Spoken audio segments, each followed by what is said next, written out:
So if you're currently in the process of choosing which university or college to go to, then this video is perfect for you. Because one of the biggest mistakes that students make is not truly understanding the pros and cons of living on res or like living on campus, and how much of a financial impact it can have on you right now and in your 20s. Now, if you have parents who are just going to give you $100,000 and you don't care about their money, then honestly, whatever I'm going to say doesn't really matter to you. Because I get it. The truth is, living on res is fun, or at least that's what everyone says it is. I'll be honest with you, I don't live on res, but I think the reasons why everyone wants to live on res is pretty obvious. Like have fun, be social, make friends, go to parties, get freedom, don't live with your parents. Super obvious stuff. And instead of talking about all the stuff that you already know and believe, the other side of the story is that there's a good portion of people who go to live on res, hate it so much that they switch universities just to move back home. Like living on res can be super hard. You don't have the support of your parents or your family when things get super stressful. You have to cook or buy your own food. You have to sleep in a bed in a room that's probably way less comfortable to what you're used to. You also have to live with a lot of new people that you don't know. And quite frankly, you're not gonna like every single one of them. You also have to move to a new city, which can be scary, challenging. It's gonna be hard to adapt to that. And are all those challenges something that you're gonna have to overcome at some point in your life? Yes, but make sure you're aware of those challenges and you're up for it before you consider living on res. Now, another aspect of living on res that's often overlooked is the financial impact it can have on you. I like talking about money, and not living on res has set me up so well financially for my 20s, so I'm gonna spend a bit more time talking about this.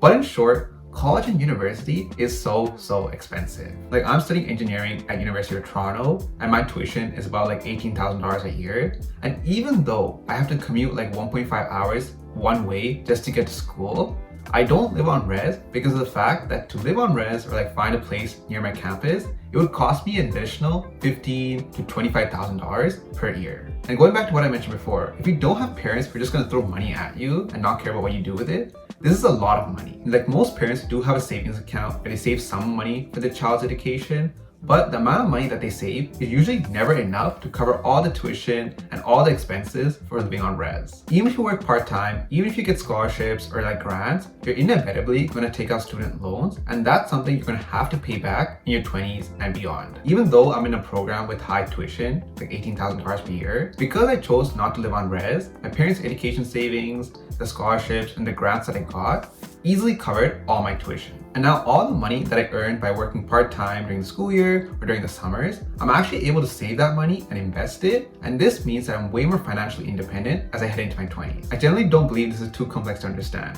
Looking at it from a financial point of view alone, living on res makes absolutely no sense, and it's way more smarter for you to stay at home and go to a university near your house. And I know for a fact that you probably think of 100 different reasons of why you can't do that, like your dream university is far away, or the university that's closest to you is not prestigious enough, or the commute's too tiring, or you just want to have fun. The last reason, like having fun, is not something I can talk about. But the other three, there's ways where you can overcome these obstacles and change your perspective to understand that going to the university closest to your home or like the college is actually not that bad. One of the most common obstacles that students have is that the most reputable, best, or most prestigious university or college is too far away.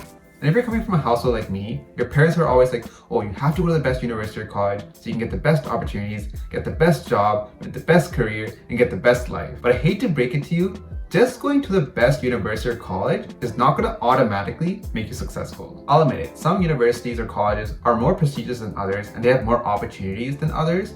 But those opportunities and that prestige is only valuable if you maximize them. For example, let's say you attend the best university in the world, like Harvard or something like that, but you don't do any extracurriculars, you don't network, you don't seek out opportunities, then there's actually no benefit in you actually being there. And even if you think you're gonna do all that, the truth is you're not gonna end up doing as much as you think you're gonna do. And I'm not trying to be pessimistic or anything like that. I'm just being realistic based on what I see of me, other people, and how most people approach university or college. After the first month of university, most students just get so overwhelmed and they feel like they don't have enough time to study, so they just don't end up doing any of the extra stuff that they said they're going to do. And honestly, there's nothing wrong with that. Like in first year, I felt the exact same way, and at that time, all I wanted to do is just focus on my GPA and trying to maintain that. And now in third year, I don't even care about doing this extra stuff. Like I've already secured my internship, and I would rather spend my free time or my extra time creating YouTube videos like this one, like coaching soccer. And if you're like me and you have other things that you're passionate about and you'd rather spend your time on, then go ahead and do it. You don't have to do extra stuff like extracurriculars or like clubs or anything like that just because everyone else is doing it or your parents are telling you to do so. So coming back to what I was trying to say, most students don't actually end up using much of the opportunities at their university or college. So trying to pick a university or college just based on the number of opportunities with how many opportunities they have is kind of pointless. And to add on to that, it's not like less prestigious universities have nothing to offer. All universities and colleges have something to offer, and where you study is not the only thing that determines what job or what internship you get. If you go to a local university or college and maximize all the opportunities there, I'm confident you'll be able to pave your own pathway to success, to an internship, or to a job. Like everything in life, there's more than one way to achieve the same result. Another big obstacle for most students is a commute. Like if your closest university or college is 3 hours away, then that commute is going to take a massive toll on you. Like it's going to be exhausting.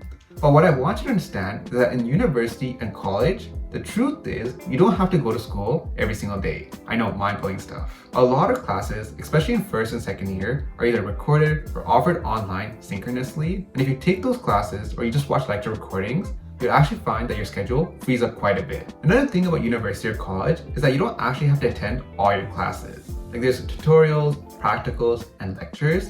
And tutorials are usually led by TAs, and personally, I find them to be quite a waste of time. Definitely attend them the first 2 weeks of school to see what's going on, but you'll quickly find that the TAs are not really doing that much teaching, and it's actually pretty much a waste of your time. If you skip those unnecessary classes, you'll get way more time to do more productive studying in your day, and this means you'll get more work done. So if you consider the fact that lectures are offered online or recorded, and you don't have to actually attend all your classes, your schedule is going to open up quite a bit, and this means you don't have to go to school every single day. In third and fourth year, there are less recorded and online classes, but you have more flexibility and like more choice in what courses you do take. So this means you can create your schedule to be more packed and only go to school specific days. Like yeah, some days you're gonna have a 1, 2, 3 hour commute and it's gonna be tiring, it's gonna be exhausting. But the other days when you stay at home, you can spend more time studying and get quality work done. I'll be honest with you, I don't live on res and I do commute, but my intention with this video is not to convince you to do the same. I just think that when we're in grade 11 and 12, we don't know these small aspects of university and college, and I just wish I had a video like this one or just someone told me all this type of stuff. And I hope by knowing more about how university and college actually works, you'll be able to make a decision that's best for you and hopefully even save some money along the way. And if you made it this far, then I know for a fact that you got some sort of value out of this video.